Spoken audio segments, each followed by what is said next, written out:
Okay. All right, I'll start off first then, Joe, Okay. and then you can go, and then Sarah, I guess. I think I know most of you, but I'll introduce myself again. I'm Sandy Hannigan. I am the instructional technologist in the Office of Online Learning and Educational Technology, and I do many of these trainings. Have been around for how long now, Joe? With part of EdTech, 11 Oh, and a half, you've been with 11 me as long as years. I've been here. No, Joe is has been here the longest in our crew, but we started out just ed tech, Elaine, Joe, and I, and we kind of have different roles now, but we're still ed tech. Go ahead, Sarah, please. Hi, I'm Sarah. I am the Online Faculty Training and Development Specialist. I started here in August, so I'm still getting acquainted with everyone.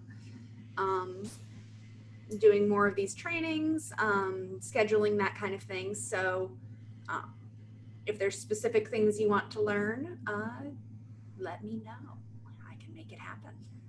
Yeah, input would be great for all of us, but particularly for Sarah, because she's constantly being pinged as to, okay, what are we doing next month? Okay, what are we doing next month? What are we doing in 2025? And Sarah works very closely with the CTLT too. So all of our trainings on the CTLT are things that Sarah coordinates with CTLT. So we're glad to have her. Welcome this morning, everybody. I'm Joe Skakoza. Yes, I've been here more than 10 years. And I really enjoy what I'm doing. And I think that even in COVID, it has become a very sustainable thing for each of us in this group, and hopefully for all of you, because we think it's important to get to the root of helping our students. And if we help you, we think we're helping our students, and that's what we're all about. And any way we can do that, we are open to solicitations on how we can do that. And if you don't mind, it'd be great if each of you introduce yourselves and tell us, what you're doing this particular semester, anything interesting, and what you teach. Thanks. Sharon, you want to start? Sure. So I'm Sharon Kindell. This is, I believe, coming up on the end of my 4th year here at Northampton, and I am delighted to be here. When I joined, I was fortunate enough to take an online learning class. So I started out knowing how to teach online in theory, but it definitely takes a little while to get used to Blackboard and used to all the different things that you need to do. I basically teach journalism, and I've started teaching English 1 classes also. So this semester I have 2, I don't know what, I guess hybrid classes where I meet with the students online once a week. So I do that with one of my English classes and one of my journalism classes. And then I have 2 other classes, which are just asynchronous. And I know it's not up to me, but I would much prefer the hybrid to the asynchronous, because with the asynchronous, it's kind of like if they, it's like you're throwing it up to God. And if they decide that they're going to do something with it, they do. It's I don't know. That's my issue. But other than that, as I said, I think I'm pretty good with Blackboard at this point, but I'm always ready to learn something new. So I take it, Sharon, you enjoy meeting with your students from time to time we call that the blended modality. Hybrid would be if you actually have a meeting on campus for some purpose, like a lab or something like that. So you're in a blended course. So I'm blended. Yes. You enjoy that time that you meet with them synchronously?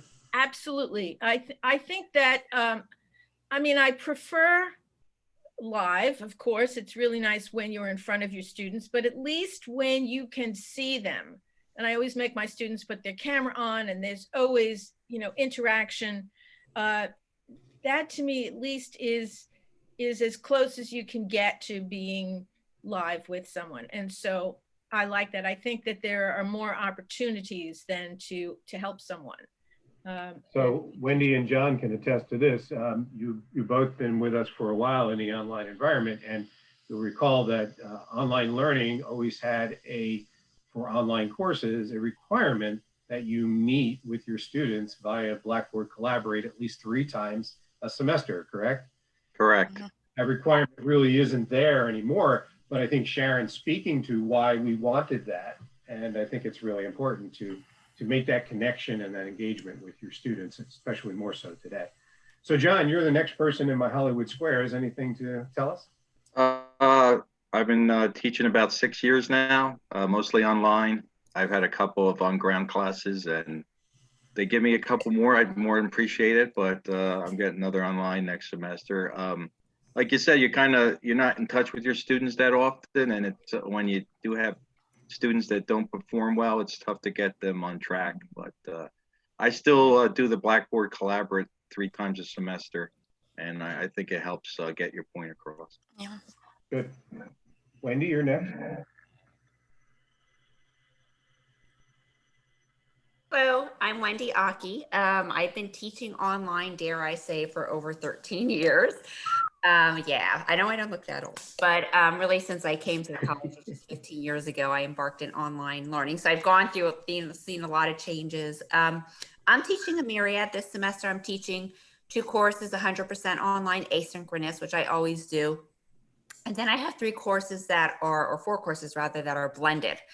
So I do meet with my students once a week online. So actually I do like it. I played a little bit around with the pedagogy because I know the pedagogy was, have pre-recorded lectures and do something else with them online. But in 2 of my classes, the students were like, can you really just do the full lecture while we're all here? Very interesting. 2 of my classes, one is my sophomores too.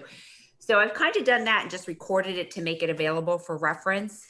And I will tell you, I did embark on still doing group projects. I do a lot of group projects on campus, and that has always been my challenge online. So we're going to talk about groups today, right? Because I did set up some groups, and I was concerned about, these students never actually physically seeing each other. And one of my challenges in my online meetings is they don't want to turn on their cameras, right? So, we do the breakout sections and all that. But I will tell you, the groups have made my class come alive, because I did put them in groups for a project that then we spend time in class in their breakout rooms, and I go in and meet with each of their groups and they're talking. So I feel like I finally got my class to come alive instead of them being more passive or the same few people talk. So it's a lot more work, believe me, but I am glad that I did do it.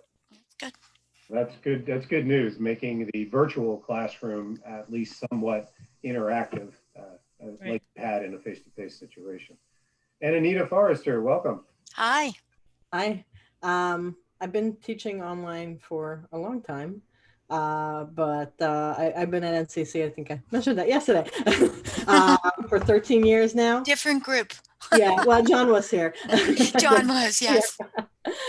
So I've been teaching for 13 years, and I have to say, with what Wendy was saying, breakout rooms are amazing to get students to feel like they're actually in a classroom, because if you don't have that, then yeah, they choose if they want to turn their camera on, and they choose if they don't, and we can't force it. Every single time I say, hey, I much prefer talking to humans than to little gray boxes, but they decide what they want to do. And one of my colleagues was actually mentioning, I think we had a meeting, and said that what they've been doing is they call on people whose cameras are off, and then within a week or so, everybody's camera is on because they just want to get called on. So I started doing that too. Of course, then there's a lot of awkward silences because there's nobody there; they're just on. But it also kind of makes it that nobody then wants to be that person. But yeah, I'm here to learn some more tips and tricks, because I always am open to that, and would love to see what else can Blackboard give me besides Collaborate, because I will never leave from Zoom. So I'm a Zoom. And given that at least both Wendy and Anita, who've mentioned the usage of either groups for breakouts and things like that, which breakouts of course are groups to a degree, please feel free to throw out anything in particular during the session that you think would be good for all of us to mention. So we're here to try to establish a couple of things at a time when maybe we can go beyond the basics with Blackboard and other educational technology tools that we're using in remote learning. Sharon mentioned that, she took some of our courses over the summer, but those courses were primarily focused on, trying to get people who were so used to the classroom, get them used to the cloud and teaching both synchronously and asynchronously. That we had to focus on, obviously, the basics and the fundamentals in that area, and couldn't say everything about all the stuff. And we're not going to do that today either, because, you could only give so much information at one time. And we even talked about that, right, Sandy?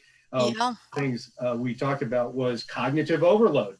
Just like you can't give too much information for your students in one package, same for us. We can't do that to you. We'd love to tell you about everything that's possible in Blackboard and beyond, but that's just not appropriate. And so here we are today trying to get to expand our thoughts, our horizons, and maybe even some usage of tools. That said, some of you may be already using some of these, so please, chime in and give us your good, bad, or ugly about it. And if you're not, hey, let's see what we can come up with here. So let me quickly share the agenda that I put together, that we put together collectively, and make sure I do this right. I'm going to optimize my screen in case I want to do some audio. This agenda is right over here. Nothing fantastic, okay? But so we want to focus on 5 tools.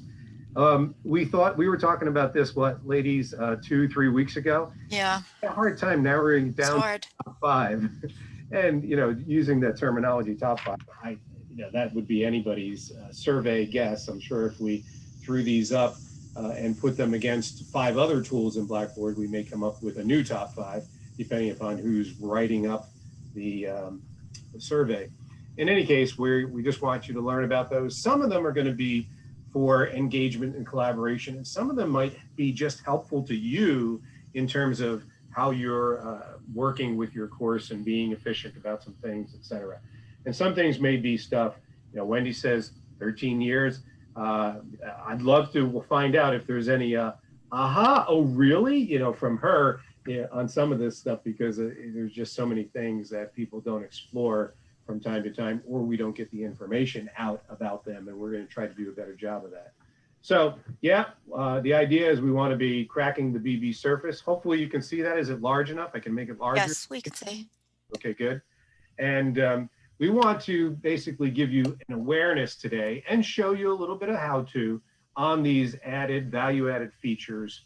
And these are the 5 topics we came up with: audio feedback, attendance, groups, course home / calendar, and cloud storage. So again, we hope that some of them are new concepts to you, and those that aren't, again, feel free to chime in. So I'll start out with the audio feedback. We'll do these in groups.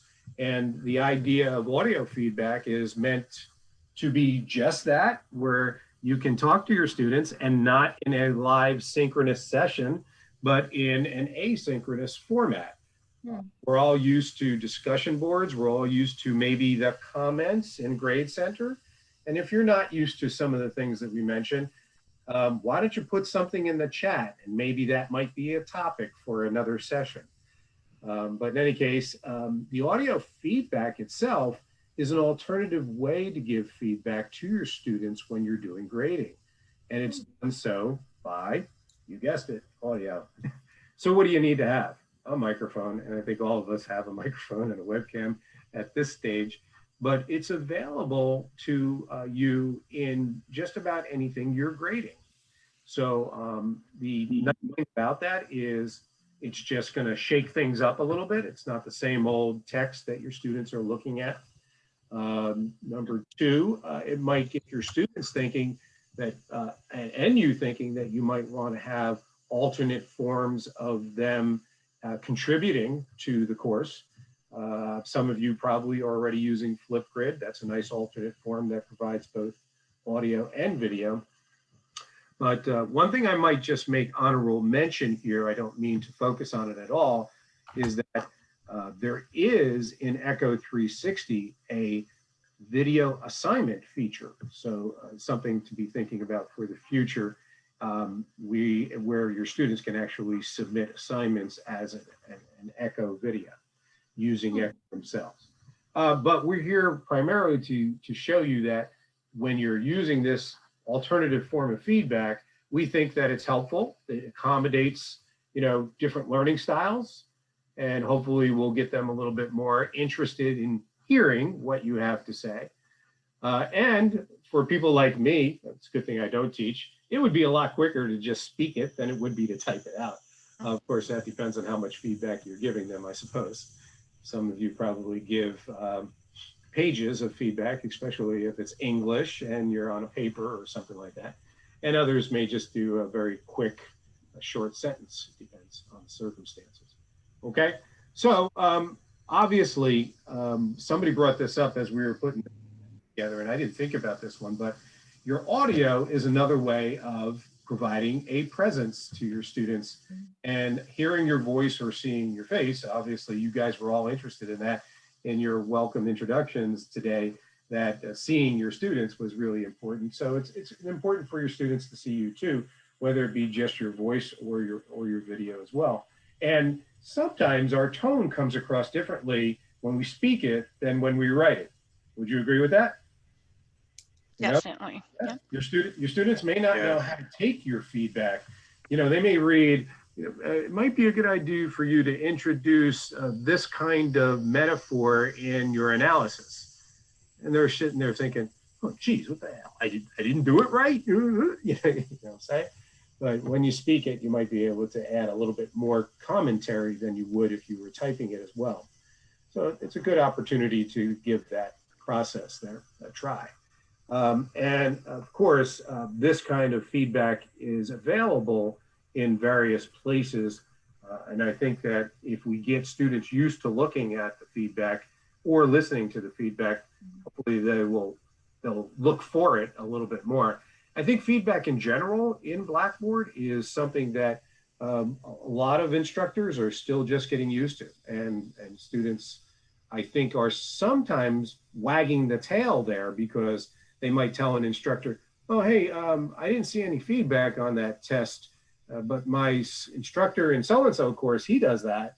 And then the instructor's like, okay, well, I'll look into that. But if you need our help with any feedback in general, just let us know.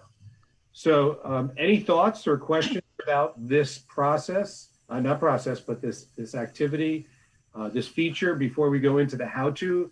Are any of you using it yet?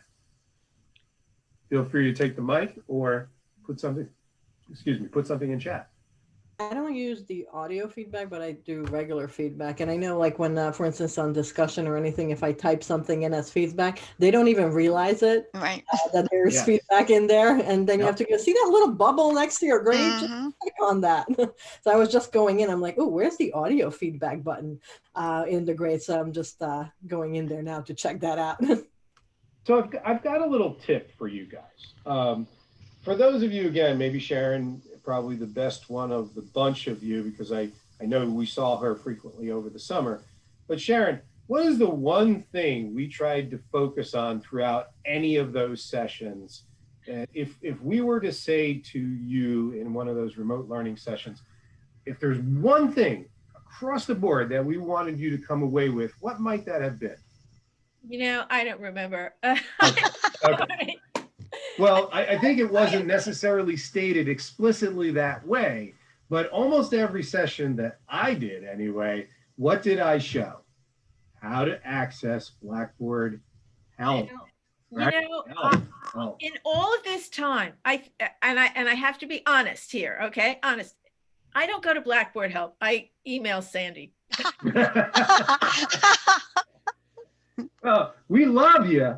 Not that we don't love you, but keep in mind, we're not here all the time. And no, I know. Very, very quickly. The other thing is that I also feel like I should be able to figure it out. At this point, I feel like I should be able to figure out what's wrong. And okay. if I can't, it's kind of like, all right, what am I doing wrong? We all go through that at some point, especially if you don't use a tool as often as, it's kind of like Excel. I don't always remember how to do things in Excel because I don't use it every day. Now, Word is a little different and PowerPoint is a little different, but I don't remember, too much. So, yeah. Well, thanks for remembering that, Sharon. We really appreciate you. But the real point I wanted to make is that there is a student help for Blackboard as well. And you should make sure your students, one, know about that, or two, you're going to see in this agenda references to Blackboard help that I put in there for you. Okay. I think you can do the same thing. It's part of that scaffolding process. So, okay, you think your students aren't aware of where they find your feedback. Go into Blackboard Help for Students, find the feedback section, put a link to it, and provide that in an announcement, or when you say that, hey, the test's been graded, look at your feedback too, and here's how, and just provide that link to the Blackboard Help for Students about feedback. Those kinds of things can be very, very helpful and can provide, you don't have to give them explicit instructions. You don't have to answer 3 or 4 questions individually, etc. Right? Just a little tip there. So look at that. You're getting value added even beyond the topics that we have today. Anyway, let's look at how to do this process. First, I'm going to go to the actual grade center in a course. So bear with me while I find that course, because I have so many darn things open. All right, I think it's this one. Yeah, this should be the one. So at any point in time when you're in your course and you want to go to, oh, beg your pardon. This is actually the student view. Are you a student? Yeah, I want the instructor view. And it's probably this one because I was on a different subject. So here we are. Oh boy, does that look terrible, huh? All right, we're gonna go down to grades, grade center, and choose the full grade center. And just look for a gradable item. So this is Sandy's training course. Between her and I, we'll be able to figure out, hopefully one of these is a gradable item, and we're looking for some grades. So let's look at this test 1 here, for instance, right? So we go and we pick a student, and obviously they probably don't have a grade there yet, but even if they do and you want to go back to it, you can view the grade details, right? And for some reason I'm not seeing one here. Or we can just go to the quick Comments. All right, we can go right into the quick comment section. Notice that we have actually added a quick comment here in the text box. This is a small text box, but you can get a full text box editor by choosing that button right here. All right, now these editors look familiar to you because they're also in your learning content spaces when you're creating content for your students, correct? Yep. You see a button in the feedback to learner that you might want to use relative to what we're talking about. And it's right here, a little microphone, right? When we click on that microphone, it's actually invoking Blackboard Collaborate a little bit, all right? Asking you to use your camera and your microphone because that's what it does, all the security things. And it says ready to record. And now all we have to do is click the record button. It's going to count down for us. And Wow, nice. what did the text say? Good job! Exclamation point. Yeah, Sandy, that was one of the best tests I've ever seen. I can't remember any time I saw anybody do multiple choice questions so eloquently before. And then you stop it, right? And you can play it back. What did the text say? Good job! Exclamation point. Yeah, Sandy, that was one of the best tests I've ever seen. All right, you get the idea. So at this point, we just simply say insert that recording. And now it's here in the text box. And when the student reviews their comments, they get to listen to that recording. Is that cool? It's very cool. And you can, I don't know if you noticed, but you can you can pause the recording if you need to as you're doing it. That came over very loud and clear, Joe, over Zoom. Yeah, it sure did. Yeah, All right, so I now, have one question. I've given lots of feedback on Blackboard, and I like that that you can, look at a student's submission and grade it and that there is a text box, but can you go back to that text box? Where do I find the larger text box? Expand it. Yep. Right. So we're in the commenting process. It looks a little bit differently if we're doing an assignment. I'll show you an assignment real quick. Okay. Yeah. All right. So we go to the comment box. Notice that you see it here, but this is a mini box, if you will. But if you want the full text editor, you come down here to this button. So that is there in assignments also? Sure. Let me show you. Okay. So let's see if we can find an assignment. Because that's I just always do assignments. All right. We don't have any here. I got to find something with some stuff in it. All right. What's this? That's a test. Come on, don't cut me off here. What's this one? See if we can do it here. All right, view grade details. I don't think so. That was Ed Puzzle, Right. but maybe. Let's find out what this says. It's taking us to Ed Puzzle. You're exactly right. It might, let's see. Go back one more, Joe, maybe. Another one. Got a bit. Oh, what's this one? That's a test. Yeah, the test might work. Wouldn't that bring up the same kind of? No, that's what we were just in. Oh, okay. So text box, no. How about the draft? That might work. That's an assignment, I think. Which one? The test, the draft paper. Where did I see that? Draft paper. Yeah, go to the left, I think. Okay.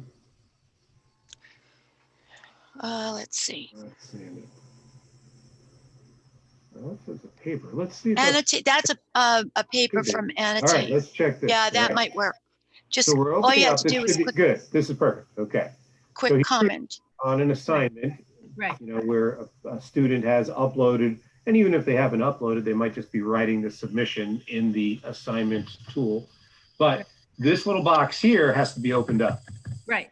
This is the feedback section, and then here is what you're looking for. That's the full editor. And now you've got. Oh, so all right. So I would just click on because I just usually put stuff into that first. Sure, of course. Right. Okay. You won't get the microphone here. You got to open the full editor. Got it. Okay. Yeah. Great. Good. Thank you very much. Yep. Good question. Anybody else have anything to say here? No. Okay. I do have a question. Can we do this for group submissions? I mean, I guess you have to have it set up in groups. Like if I really can't answer that question directly. Well, I think you're still going to have a grade submission in Grade Center where you can give feedback. I'll check. Each of the students should have access to that grading, right, Sandy? Yeah. Let me keep talking. I'm going to bring up the. I'll find the course with the groups in it. So in any case, you know, here is the actual help page for this. So I'll just bring it up real quick. And so you can see what that looks like. So here we got recording feedback. Here's that good example of it right in here, Sharon. This is actually an assignment view. So that's helpful to you as well. Here you can actually see the icon and some other information. So feel free to, you know, reference this as well. Okay. All right, get rid of that. Go back here. All right. Anything else anybody wants to read about this topic? Do recall that it does say in the help center there that if you're actually using rubrics and you grade through rubrics, you won't have that audio feedback feature inside that grading process. Okay. All right. Anything else before we move on to attendance? Okay. So our features and benefits are that we think it's really appropriate for blended synchronous sessions. A lot of people don't even know that it exists as a feature in Blackboard. It's not that old. What would you say, Sandy? Within 2 years, maybe we've had attendance in Blackboard? Yeah, not very long at all. Yep. And I remember when we first got it, we fooled around with it and we thought to ourselves, not quite sure that there's going to be a lot of people that want to do this. And it was primarily because we were still in the world of, it makes a lot of sense the way this attendance feature works, that you're really taking attendance on class attendance, participations, flash, whatever you want to call it. And that we still had, maybe as much as 25% of our faculty on ground that were not using Blackboard or didn't use it in a capacity where it was actually something that they used while they were in the classroom. So we never thought it was really that great of a tool, number one, and one, it didn't apply to most. And we didn't think that people in online courses would find it very useful because it was really about taking attendance. And we really didn't do that in online courses. But now that we have all these remote sessions, and especially the blended synchronous ones, and if and when we do go back to face-to-face, I think we will find more people continuing to use Blackboard. And we just want you to realize that there is an attendance feature right here in Blackboard. But has anybody used Blackboard attendance yet? And has anybody ever used Starfish attendance? We just wanted you to know that, of course, there has always been this attendance feature inside of Starfish. So I'll pause to see if there's anybody that has a comment about either of those. I haven't used it. Okay. No, neither have I. But I did learn how to set up conferences through Starfish, so I'm Okay. thrilled with that. That's really important. Mm-hmm. I haven't used it. Okay. I haven't used Blackboard attendance. I used Starfish, but then I stopped. Did you use it? You did use it for attendance though? Starfish? Yes. Yes. Okay. All right. And why did you stop? It was too much of a hassle. Okay. So that's I think pretty much the reason why I'm saying why Blackboard attendance instead of Starfish. Because one, it's another system that probably most of us aren't going to until we get that email that says, hey, we have progress reports due. Even though everybody at the institution wants it to be utilized a lot more. B, the link to Starfish and Blackboard is broken right now. We can't get them to fix it. So you don't have that simple jump springboard from Blackboard to Starfish. So, just the convenience. It takes a little bit more to set up attendance in Starfish and to actually go and use it. Blackboard, it's pretty downright dumb and idiot proof, and it's right there. It's just based on the days of the week. And if you go to it today, if you're in your session, you can hit the attendance and you can take attendance for today in the column that says today. And your students are, of course, already listed there for that particular course, blah, blah, blah. It's kind of a no-brainer if you want to take attendance. But do we need to take attendance? I think there was discussion about this as we headed into the fall semester. Is there a requirement? And I put the word soft requirement under pedagogy there. A little bit of control, at least giving you an idea of knowing who is there and who isn't there. Sometimes we lose track of that when we're in our, whether it be a Blackboard interactive session or a Zoom session, and just making note of that or to pinpoint it. And for those of us that don't actually record our sessions, we don't have anything to go back to unless we make note in the Blackboard attendance feature that somebody was actually in attendance. And that's important to us. And I think obviously we look at that as some form of participation, at least when we're grading our blended courses. And maybe sometimes if we have required Blackboard collaborator Zoom sessions, even for our online courses. So you have an option of making a grade center column for attendance or not. It's up to you. And either way, you can still keep track. It's like an attendance tracker more than anything else. Okay, so want to take a look at that. The first thing you need to know, though, is by default, we do not put this on in courses. So you have to activate the tool, and you can do so by going to your control panel, clicking on customization, going into tool availability, and clicking attendance. And then there's a checkbox. It's the first column where the column header is available or not available, and you'll find it unchecked. You just need to check that and then submit that, and you'll be all good. From there on, then you'll actually see it as one of your course tools. If you go into course tools, you know that alphabetically your tools are listed there. So it'll show up, I don't know, first or second. I think it's second. I think announcements is first. It's a little, I think, achievements comes first, even though we don't use it, Achievements. Okay, but there it's we go. third down. So as you can see, I haven't actually induced it for this course. All right, so let's go ahead and do that. We'll go down to customization, tool availability, and then look for attendance and click the checkbox here and then say submit. Got it. All right, so now attendance is in this course forever and ever, amen. That was one thing we didn't like about it. We couldn't get rid of it, if you will. You're welcome to go in and turn this feature off, but it's still going to be a component in your grade center. Of course, you can delete that too. It doesn't really go away once you turn it on.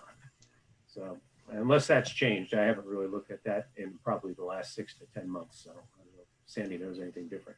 But now that we've got that, we just submit it here and we look at our course tools again. Voila, and there it is. So all you have to do is click on that course tool attendance, and it's going to take you into the attendance concept here. Track attendance for class meetings and scheduled events. We're going to add attendance. Okay. And we can set up points. We can set up different percentages for each of these categories, I guess we'll call it, for grading.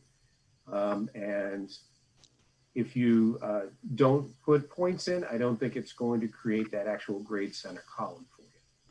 Okay. We have to put something here, so we'll just put a score or points. You can put a letter too if you want. Yeah. All right. So this is as easy as it is. It brings you to today, right? Because the feature is showing meeting by default. If we go to overall, you'll see past experiences in attendance or past trackers. But today we only have one.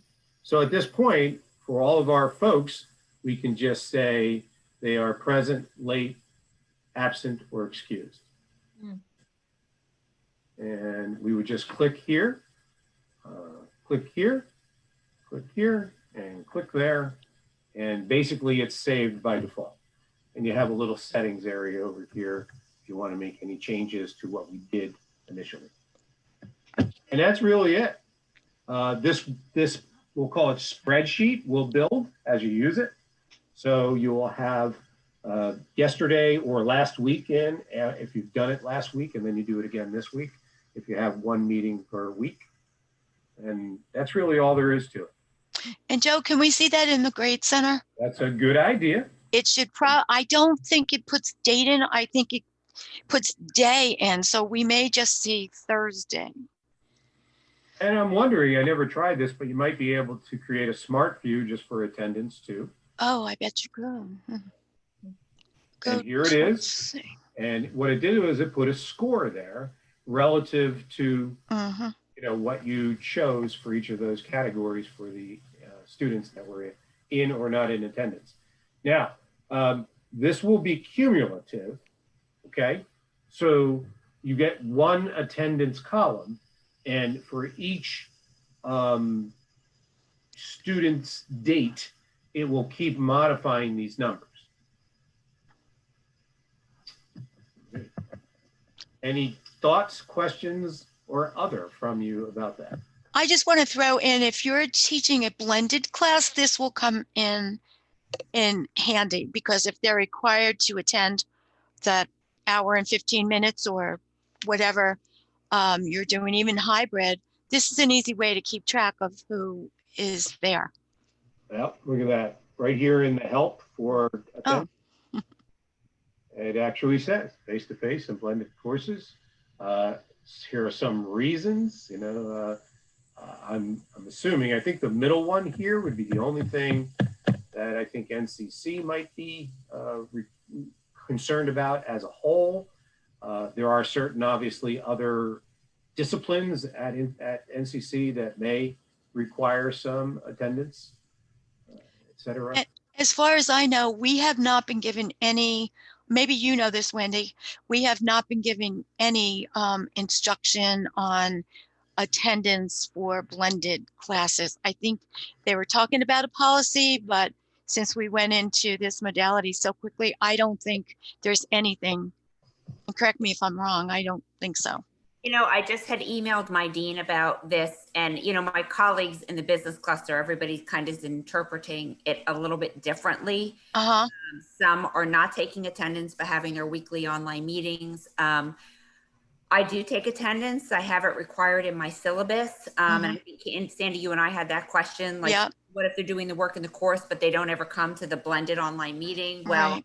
yeah, I kind of reminded students, well, this isn't an asynchronous course. So to Mhm. the credit hours for the seat time, you do need to come to the online meetings. Have I withdrawn a student just for not coming to any online meeting? No, but maybe I have a course that we actually do a project for an ad agency. And this student has come to one online meeting the whole semester, but is doing work in the course, and he doesn't meet with his team either. So I did reach out to the dean. And in some of those like extreme circumstances, she said I could withdraw them. But I agree. I think we really need to clarify what the college policy is. So what I've done is I'm combining the class attendance with discussion, because I think that's both participation, attendance and participation. So I think my course is 12.5% of, the weighted total. Right. So I'm going to do like 6.5 and 6. Okay. So But if they don't come to the online meetings, right, that's a 0. Right. Or half of that. So 12. they're losing almost half for that. Yeah. Yeah. Yeah. And that's a good point thinking going forward, since it looks like we may be in this modality Yeah. in the spring. So I do like that idea, but We should have some kind of a policy. I do. And I know professors have academic freedom, so it's up to them if they want to follow the attendance policy. I mean, I know I have colleagues who don't follow the attendance policy for the college at all. But I feel like there should be at least some guidelines that at least we are on the same page. And, we have a lot of modalities. So I think there's a lot of confusion on the part of the students understanding what is hybrid, what is remote, what is blended. So. Right. Yeah, great. Thank you. Yeah. Anybody else want to make a comment? And in addition to that, let us know if you're going to use either attendance or what was our first one? Holy cow! Audio feedback. I have a question with the attendance. So I'm in a Blackboard Collaborate meeting, which is what I use. So when I pull up that attendance sheet, if I'm not sharing the screen, I mean, can I do that while I'm in the Blackboard Collaborate meeting? I guess that's my question. And I want to make sure the students don't see it. Okay. So if I were doing it, I'd have, of course, 2 displays. Wendy, I don't know if you do or not. I do that, yes. Yeah, and I'd have the attendance open on another display and not have it be a part of anything I'm sharing. Okay. For collaborate session, yeah. And then I assume it exports into a spreadsheet by date, right? By each class. I don't think there's an export feature, but you have to go to the attendance. I'll look into that, but I don't think there's an export feature that I'm aware of. I guess it's going to track it though for the whole semester. It will, sure. It'll stay in Blackboard. Yeah. Right. Yeah. Okay. It'll stay there. Yeah. Okay. I just want to weigh in one thing about attendance. They sent around, or at least in the humanities section, they sent around a syllabus for the blended classes, and it did mention attendance. True. So. Did you say they didn't mention attendance? No, they did. Oh, okay. Yeah, we got specific guidelines as to how to deal with that and everything. So okay. we're taking it. So it is in that syllabus. I never read it, but I know they did it. They did a blended syllabus. What I've been doing is I instead of attendance, like I don't count attendance, but what I do is somewhere during the class, I say, okay, guys, I'm going to take a screenshot for attendance, and I just shot it, and Sure. then I have a document that has all of them. And I primarily use it if, they're saying, well, I don't know what the exam, it has nothing to do with this. And I'm like, well, that's funny because you haven't been there. That's primarily how I'm using it. Sure. And because even if they're there, they might not be listening. So then I also do polls during the class. Good. And I say, okay, can you answer this? And, obviously they're not answering. They're not, yes, their box is there, but they're not really there. But again, it's more of like, then I know why they're not doing well in the exam versus I'm going to penalize them. But anyway, I'm going to have to head out because I have student meetings, but this was awesome. So Alrighty. Thank you. Bye, guys. I hope it was helpful. We're going to get to groups now. If anybody doesn't have any other questions about the other two topics. And I'm going to turn it over to Sandy. We'll stop sharing for you, Sandy. All right. Okay, let me see. Okay, so I just, I made a PowerPoint so I can keep myself on track. And I was telling Joe, can everybody see? Yes. Okay. I was telling Joe I had all different images in my mind that I wanted to put on here. And I picked this one because I said, oh, this is the way our classes used to look. And we were able to, talk more about groups when they or not talk more about it, but this is what a classroom used to look like. So now we have other ways of doing groups through Collaborate or Zoom, or just setting up groups within your course. But also, Sandy, it looks like it's almost 6 feet apart, those chairs. They just need a little bit of plexiglass between them, right? Maybe. So anyway, that was my theory behind that. Okay, so I want to talk about the features and benefits of using groups in your class and group work, and not necessarily Zoom groups, or, it could be synchronous or asynchronous, but just groups in general, and especially how you would use groups in Blackboard. So, what is the pedagogy behind it? What are the benefits of using group work?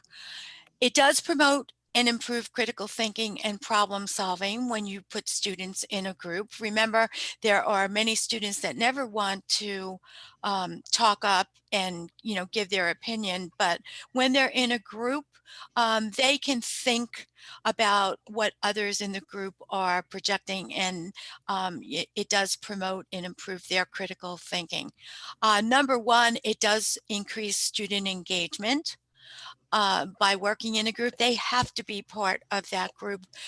They may not always be the one that raises their hand in a class, but in a group, they may be freer to, talk to their fellow students. Although when I do breakout rooms in my sessions, and I pop into the groups, I do find that they're not talking. They don't start talking until I get in there and start asking some questions. So even having a group leader is a good idea in the groups that you create in Blackboard. It does encourage adaptability and communication. It does increase motivation to participate in a group, because especially if they have a certain piece of the assignment that they're responsible for, they don't want to be the one in the crowd that doesn't communicate, or doesn't participate, or doesn't do their part, because I think they may fear that they'll get ratted out to the teacher. And they, amongst their peers, they want to, fit in better. So I think it does increase motivation. On another vein, it does promote consistency. So there's always the student that can't find their work, or can't find, their contribution. But when it is included in a group project in Blackboard, it will be contained right in that group. And so that will help keep them on track. It also gives students an opportunity to learn alternate perspectives on a subject. So, in order to come up, say, with the PowerPoint or the document they're going to produce or the prototype that they're going to produce, they do have to learn, oh, well, maybe, Johnny would do it this way, and I was thinking about, presenting this way. And so they get different perspectives on even how to go about um, they in the brainstorming piece of working in a group, they'll get to see other perspectives. So I think that's good for them. And finally, my real world prep. You know, in the real world, when they're out there and they're working in a business situation, or no matter where they are, we're preparing them to learn and work with others that may not have the same idea as they have. So does anybody want to add? I know, Wendy, you use a lot of group work in your business courses. Anything else you want to add about the benefits of working in a group?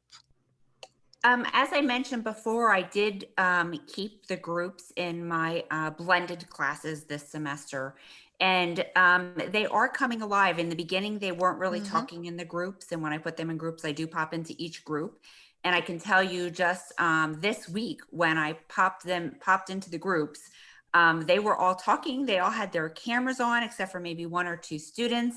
So, whether it's a group project or whether it's just random groups for a topic in class that day, they are coming alive. I talk to them a lot about keeping their cameras on. Otherwise, I'm talking to ghosts and everybody else is talking to ghosts. And we talk about verbal, nonverbal mannerisms.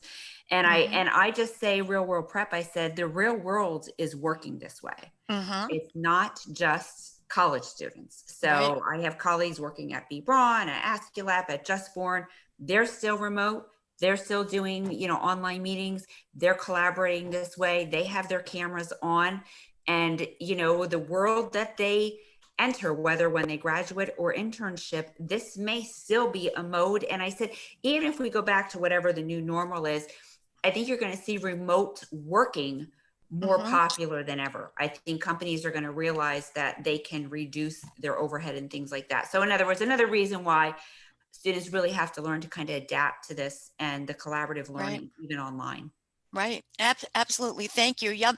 That's exactly where I was going with that. And even some of the big companies now have said that they will continue to work remotely. I think it was Twitter and Microsoft, they're working remotely. And, this is the wave of the future.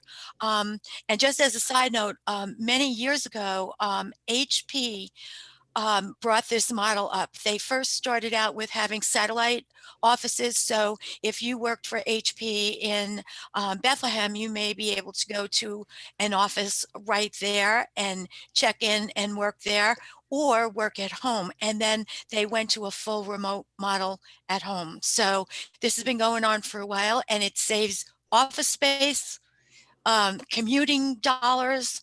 You can go on and on, but all right. Thank you. Thank you, Wendy. Sharon, did So you have now, something to offer? somebody else. I'm sorry. I didn't have my chat. Looked like she wanted to say something. I just wasn't sure. Who did, Sharon? No, Yes. my question was size of groups. I mean, when I've done breakout rooms, I've kind of let Zoom set the room size, and they usually put about 4 students in a group. But I was just curious if there was like, don't do more than 5, or don't do more, whatever. I was just curious. I don't think there's any set number, but I agree with you. Anything more than 4 or 5, you'll get in. It'll be kind of hard for them to manage, and let's just look at it this way. If you are giving a project that maybe has 4 items that they're going to be graded on, you might, a 4-person group might be great. I don't know. I would keep it, rather on the smaller side. Okay. That great point, Cindy. And just to answer that, I went many years ago. Actually, NCC hosted in the CTLT a whole seminar series on group work, and the research data back then was the magic number for the perfect group size is 5. That's what we were told. But again, it's going to vary by your project. I Right. make mine 6 because I know I always lose a member on average. And I have 35-person classes, so I always know that there's gonna, most groups will lose a member or 2. So I feel, I always go over a little bit like that, but I try not to make them an online 4 or 5, also because of looking at the images on the screen and in the group.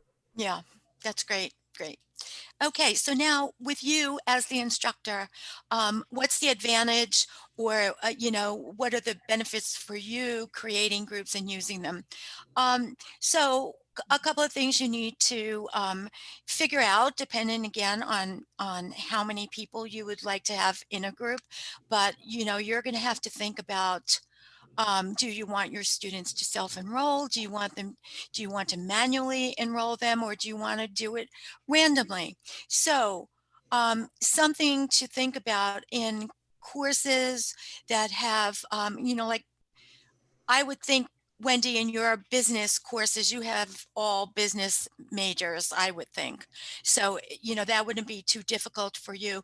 But in a general course or in a 101 course, in your, maybe not in your journalism class, Sharon, but in many of the entry level gateway courses, you have a mix of students. Mhm. So you might want to think about putting all, the business majors in your math course in one group, or all your nursing students in your English course in one group. That's something for you to decide, and see if it works better that way, or do you want them to have a mix? It might also be beneficial to have a mix of all different uh, studies in one course. So that's something for you to think about, which way it will work best for you.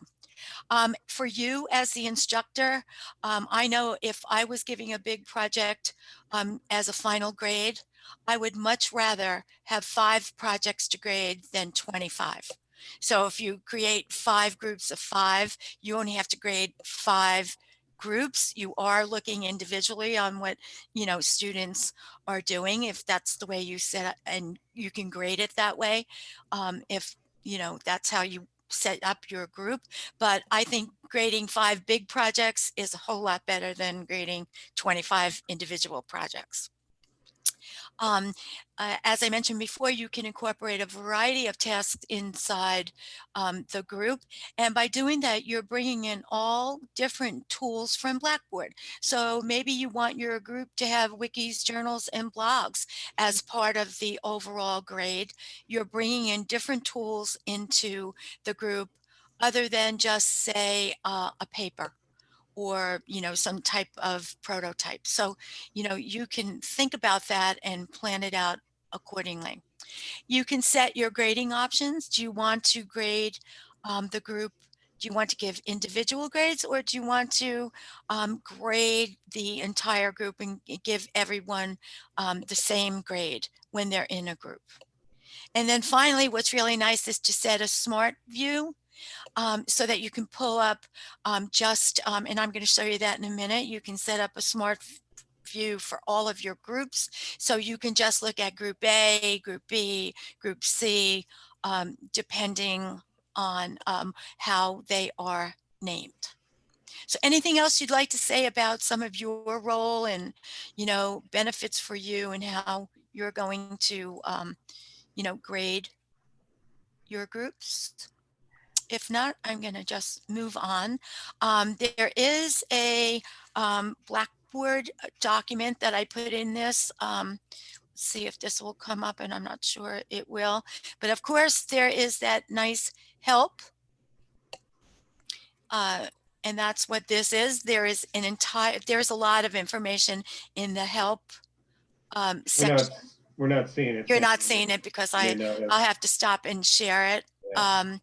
And let me just go back a minute, and we're going to look at the demo course. So let me stop and share and see if my screen will come up with the help, and it will. And let me optimize it. And I hope you can see that one. Yes. Okay, so there is a lot of information here on creating groups, how you go about creating groups. I'm going to take you and show you what a group looks like. All the way down towards the end, again, it talks about manually enrolling your groups, having students, create their own group, creating a group set, who the group members are. You can choose if you want to email a course group. I'm going to show you my course, and you'll see a couple of groups, what it looks like, and so on and so forth. So I'm going to take you in, because I know we're running out of time. And let me take you to my Blackboard demo course. Stop share, I'll share that again.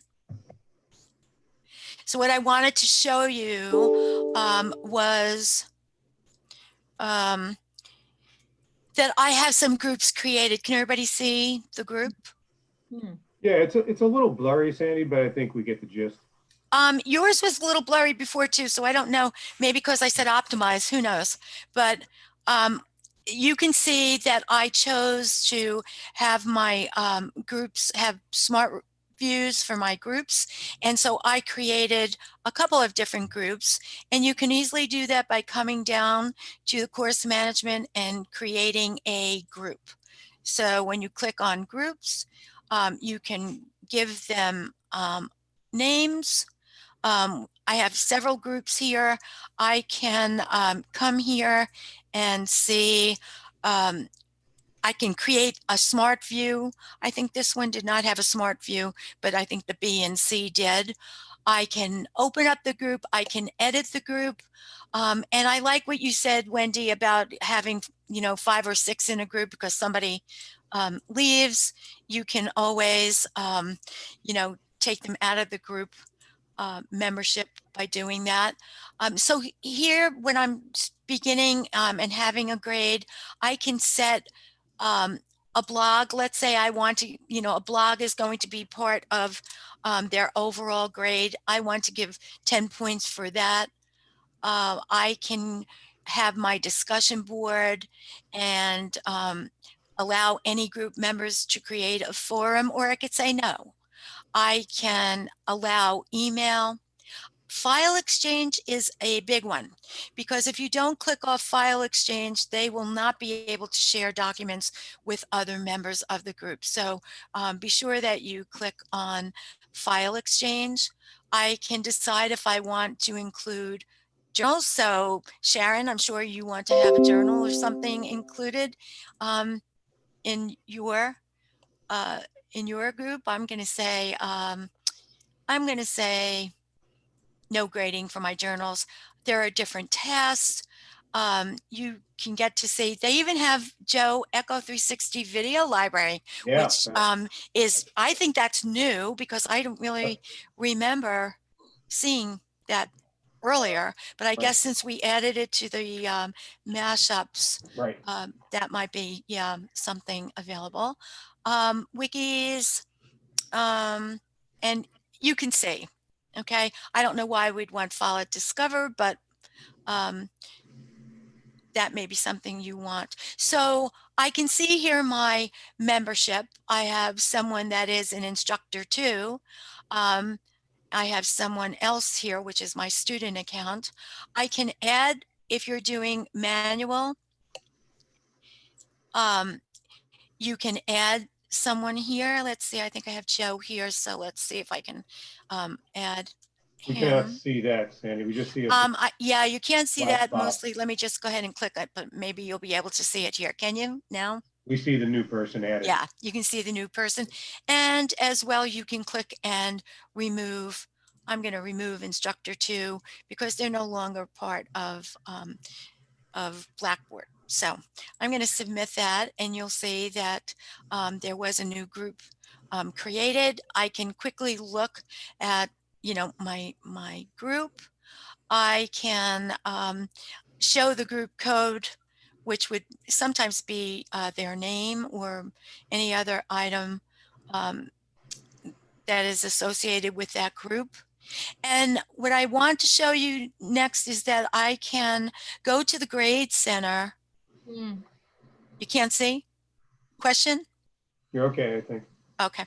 I want to go to my full group Grade Center, and I want to look for my groups so I can see how to grade or what I can do with my groups. So let me see if my group shows up, and I know it's here somewhere.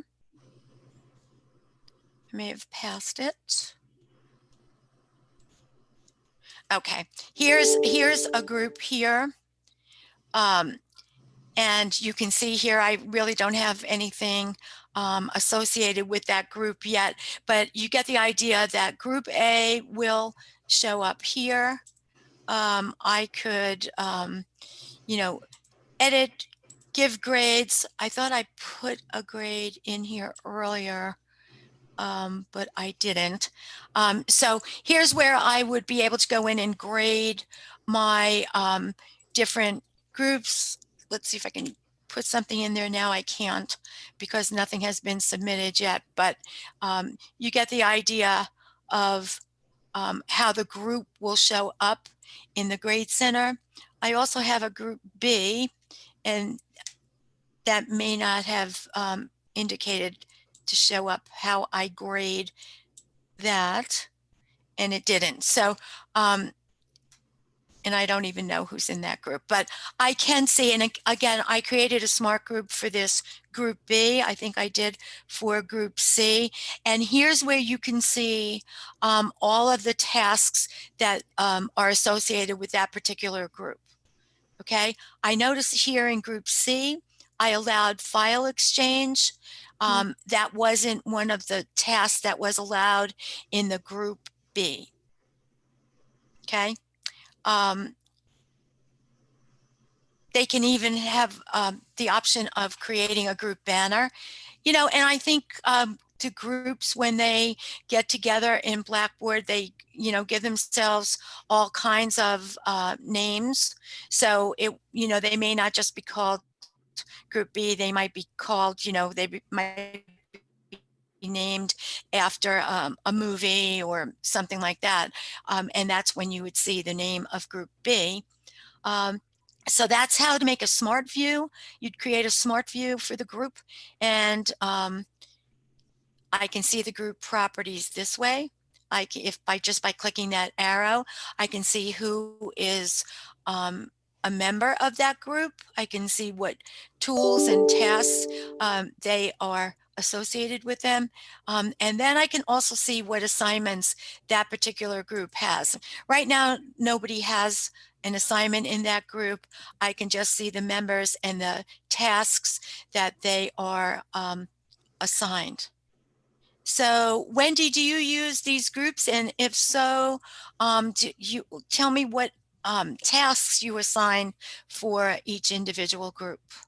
I do use groups, especially in my smaller classes where we partner with an outside agency, and I click on everything, you know, from wikis, Right. file exchange, etc.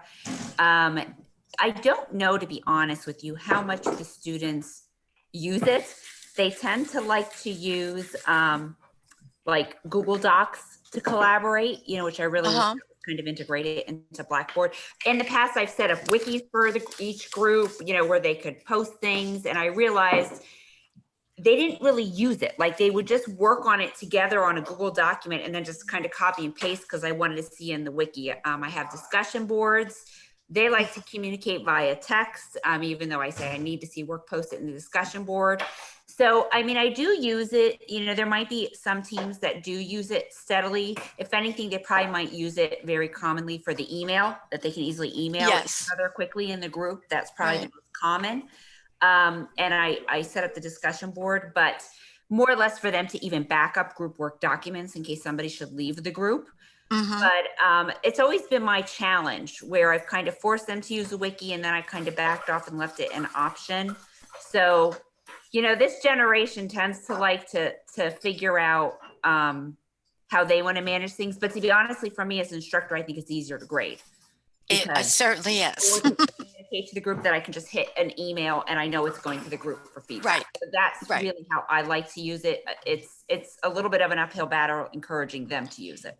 Right. And also just bear in mind when you are creating in your course, when you're creating an assignment or something, there is an option right there. Do you want to send it to all users or do you want to send it to someone, a group? So that's always something to keep in mind too. So I think, Joe, I think I need to stop because we have 5 minutes left and we still have a couple more topics, I believe. Okay, I can just make honorable mention of both of those real quick. Oh, okay. And can I just say one more thing? Sharon, feel free to ask me anything about groups if you like, but don't forget there is the help right there that you can look at. The most important thing is just setting up your groups and deciding how many in a group, what their task would be. But the easiest thing is to just grade the whole group. And then each member of the group will get that grade. Yeah, I would really like to use groups to do peer review in, in English 1. I'm just trying to figure out how to do that so that it would make sense, and how would I grade it, and so I've got some stuff I need to think about. Right, So because peer review is a little different. Yeah, that's a little bit different. That's kind of a different tool, but you can limit what you want to do in it. So in your tools, you have the peer-to-peer. Is there? Yes, it should be here. But I wasn't sure, and Joe, correct me, is self and peer assessment. I think it can be just manually picking up another document, and I do believe that you can set it up, but I don't know you can set it up by group. I've never worked with those two tools in combination. So Yeah, I have not Maybe either. not. I don't know that you can do that. So you either do it randomly and set up the number of submissions that can be evaluated by another student. But I'm not sure that you can actually set up a group and do it. But maybe that's something we can try, Sharon. yeah. Well, I'm gonna reach out to the English department, because I'm sure somebody there has done this better than me.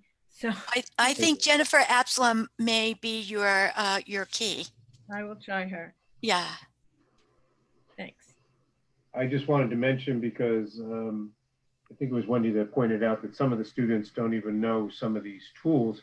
And in the chat, I put a link that goes to the student help for groups. And that student help for groups, further down on the page, there is a listing of all the tools that could be available depending upon what you choose to be available for the group, and explains to the student then, what each of those tools can do and how they might use them. That can be helpful. And Wendy, I see your question. And do you see here where I had group C and group B? When students are as part of a group, when they go into Blackboard, they see under groups, they're going to see this group. So me as an instructor right now, I am a part of group B and a member of group C. So if students are a member of group B, they're going to see just that group right there. They don't get to see anyone else's group but their own. Okay, so they will see that on the left vertical navigation. Okay. Yep, they'll see it just the way you see it here. I think you saw a group A in my example before. I was, as a student, part of group A, so that's why I'm not seeing it now here. So they only get to see, it's kind of like just looking at their grades. They only get to see what group they're in. So that's a nice feature too. They don't get to see anyone else's group. If you didn't have that smart view there, Wendy, of course it is under their course tools. They can see groups under course tools. Yeah. All right, so quickly, Joe, do you want to talk Yeah, about, we can just real use quick. this course reel here. I don't even think we'll get into the course. I think we'll just have some discussion here, Right, course home. combination of things. Let me try to knock you off. I'll stop. That's okay. Yep. And here are we at the course home and the calendar concept. I think that all of us have seen course home because it is the default entry point in all of our Blackboard courses that open up each semester. Now, there are some people that change the entry point. In other words, some people like the old way where we used to have announcements as the entry. Some people have other pages as their entry, like begin here or a particular thing for their discipline. In any case, bottom line, course home is meant to be a dashboard. And the concept of the dashboard should be somewhat familiar to all of us because we probably have seen them from time to time. And the dashboard itself, or course home, which of course looks like this, all right, is meant to be a grouping of data or information about the course. It's not something that is editable by you or the students, generally speaking. All this information is automatically populated by what you do elsewhere in the course. And a key thing to know about course home is that it's role dependent. So what you see in course instructor is not what the student sees as the student. They are seeing what's relative to them as a student. So they may see something new that relates to a new content piece or a new assignment that you put up in the course. And on the other hand, you may see something new like, oh, there's a person that actually posted to the discussion board. So the attention that's here down in the module at the bottom is really relative to what the role of the person logged in needs to look at. And it's so important to have this to-do area over here, but it's only as good as what? It's only as good as the due dates that you have in your courses. I'm glad you brought that up, Joe, because I would say that is when the beginning of the semester, at the beginning of the semester, that is one of the top 5 calls that we get. Students just freak out when they see there's a past due assignment. It may be assignment that's coming up, next month, but they see assignment, discussion board number 5 is past due, and they don't know what to make of it. So, if you have not changed all your due dates on assignments, if you still have, assignments or that you've carried over and haven't changed the due date in, they're going to come up as past due assignments for your students. So be really careful about that, or just remove it. Remove it until your course is complete, and then, put it up. Wouldn't you say that's one of the number 1 calls, Joe? Yeah, I think I would. we actually have some faculty that will delete the course homepage or not make it visible simply because they think it's more confusing or providing the wrong information. Yep. That wrong information is simply because it just hasn't been set up and modified on the back end of whatever that information is being produced or pushed to this dashboard. What you're seeing here is actually the student perspective. I am a student in this course. And notice that each one of these items is actually a link, and it actually will take them to that item. So if there's something here that's due today, all right, they can click on this and they can actually see what that item is, and they can go right to that assignment. They could go right to that test rather than going through the navigation area over here. So it becomes utilitarian for both you and the student. So this is the student view. And when you go back here, you have the instructor view. Course home, course home, course home. There it is. And the same thing for you. So this is, again, relevant to what you have to do. So if there's grading that needs your attention, you can actually click on it here inside this module, that's what we call these, and go right to that and do it. You don't have to go down to Grade Center and click Full Grade Center, blah, blah, blah, blah, blah. So it makes it a little bit quicker, faster, and it's supposed to be here to alert you to some things that you have to do, alert your students to things that they have to do. So it can be very utilitarian. In concert to the course home is the calendar.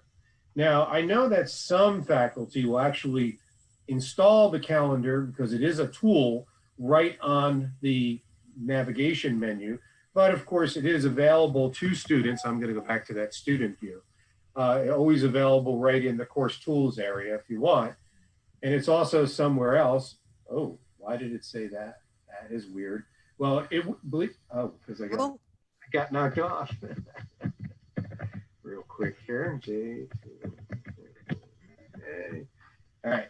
So not only is it available in the course tools, but it's always available up here in what we call My Blackboard, where our name is.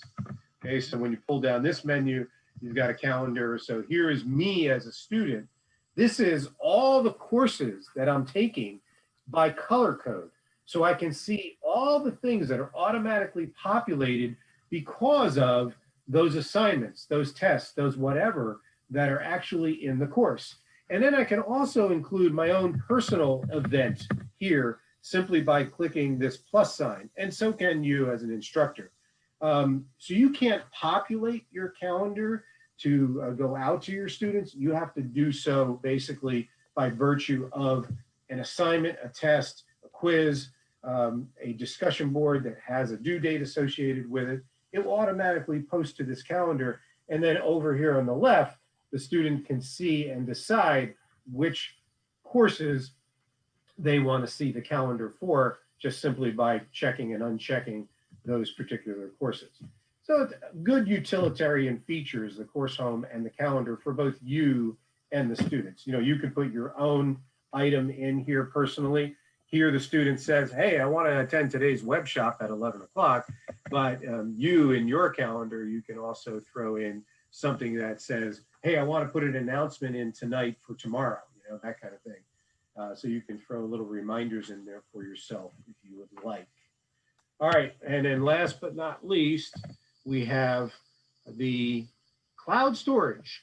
So believe it or not, and the reason we thought that this was an important one to mention today was that now all of us have access to directly OneDrive and file storage in OneDrive. And you actually can pull files into Blackboard from cloud storage. I assume that you may or may not know that already. And OneDrive being the thing that is our institutional tool would be the one that I'd say is worth mentioning here. But it also pulls in from Dropbox, from Box, from Google Drive, etc. The various kinds of cloud storage capabilities that are out there. So what does that mean? It means that when you are creating a content item, you certainly can actually add, not from your computer, not from your flash drive, but also from your OneDrive. Directly bring that content in from that cloud storage location to your content page, content item in Blackboard. Your students, if they were going to upload an assignment, document that they have in OneDrive, it doesn't have to be on their computer, it doesn't have to be on their flash drive. They can go to their OneDrive and they could actually add it or upload it to that assignment page right from their OneDrive account. So I'll just click here quickly. I won't go into a course, but I'll show you the help for the cloud storage files. Maybe. Try it again. There it comes.